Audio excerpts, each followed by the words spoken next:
चालाक पुत्र।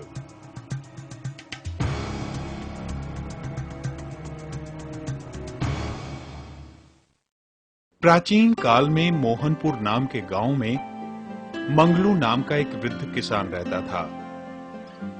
उसके पास कुछ जमीन थी जिस पर उसके कमजोर बैल हल नहीं खींच सकते थे।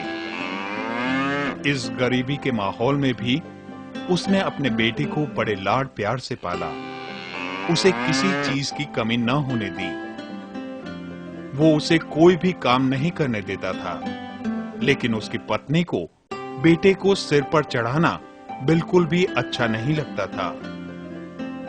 देखो भाग्यवान, भगवान ने हमें एक ही पुत्र खिलौने के रूप में दिया है। हम इसे खेती बाड़ी के कठोर काम में नहीं लगाना चाहते। अरे मैं बूढ़ा हो चला हूँ, तो चिंता की क्या बात है। मेरा लड़का तो जवान होगा ना। मेरे लिए बस यही खुशी की बात है। हाँ हाँ, यह सपने बहुत सुहावने लगते हैं। आपने यह कहावत तो सुनी ही होगी, एक पिता अपने 100 पुत्रों को तो पाल सकता है, लेकिन 100 बेटे मिलकर भी एक पिता को नहीं पाल सकते हैं। तुम तो पागल हो गई हो नंदू की माँ, जो अपने पुत्र को ही बुरा कह रही हो। मैं सब समझती हूँ, सब देखती हूँ। यह सब लाड प्यार उस समय तक ही चलता है जब तक तुम्हारे शरीर में शक्ति है। जब शक्ति समाप्त हो जाएगी, उस दिन यही पुत्र तुम्हें अपने ऊपर बोझ महसूस करने लगेगा। दोनों पति पत्नी की लड़ाई में समय व्यतीत होता चला गया। इसी बीच नंदू की शादी हो गई थी और अब उसका एक बेटा भी हो गया। इसको सभी प्यार से कृष्णा पुकारते हैं। मंगलू रोटी के बिना तो सो सकता था, किंतु कृष्णा के बिना एक पल भी नहीं रहना चाहता था। कुछ साल बीत गए। कृष्णा अब कुछ बड़ा हो गया। मंगलू की जवानी बीत चुकी थी। बुढ़ापे ने उसका हाथ ऐसा पकड़ा कि दिन भर चारपाई पर पड़ा रहता था। लेकिन बाद में हालत में सुधार न होने पर मंगलू नंदू और उसकी पत्नी को बोझ दिखने लगा। केवल कृष्णा ही था जो बाबा की सेवा में लगा रहता था। नंदू की पत्नी मंगलू से कुछ ज्यादा ही दुखी हो चली थी और उससे छुटकारा पाने की सोचने लगी थी। हम इस रोगी को कब तक इस घर में रखेंगे? इसने मेरा जीना दूभर कर दिया है। सारे दिन चिल्लाता है, खांसता है।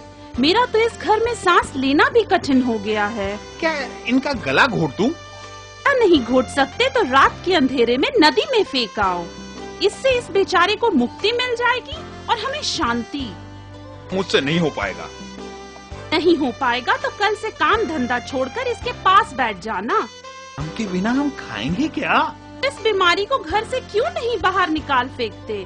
अरे पानी में फेंकने में डर लगता है तो पास वाले जंगल में गड्ढा खोदकर उसमें इसे दबा दो और यह कार्य आज ही कर दो। नंदू अपनी पत्नी की बात को टाल न सका और आधी रात को घने अंधकार में अपने पिता को चारपाई समेत ही बैलगाड़ी में डाला और चलने की तैयारी करने लगा। जैसे ही नंदू बैलगाड़ी को लेकर चलने लगा तो कृष्णा दौड़ता हुआ आया। नंदू ने कृष्णा को लाख समझाया, किंतु कृष्णा की जिद के आगे उसकी एक न चली और वो उसे भी साथ लेकर जंगल की ओर चल पड़ा।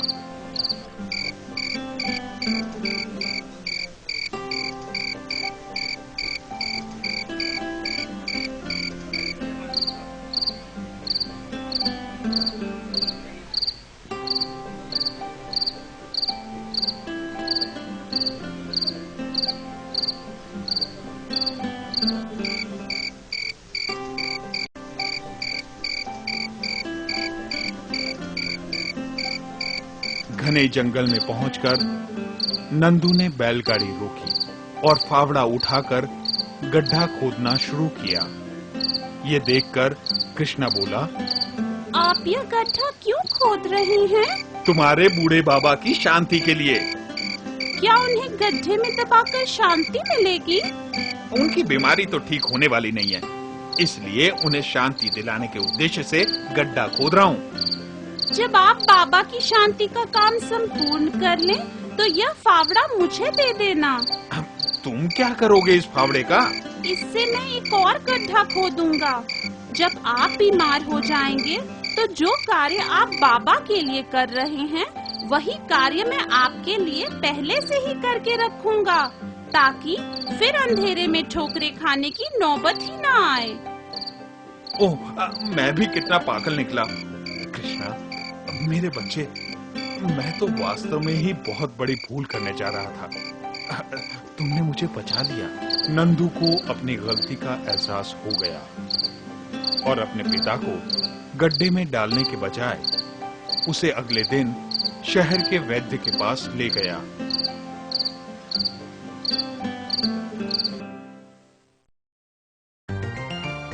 इस कहानी से हमें ये शिक्षा मिलती है कि माता पिता का सम्मान सर्वाधिक उत्तम कर्तव्य है।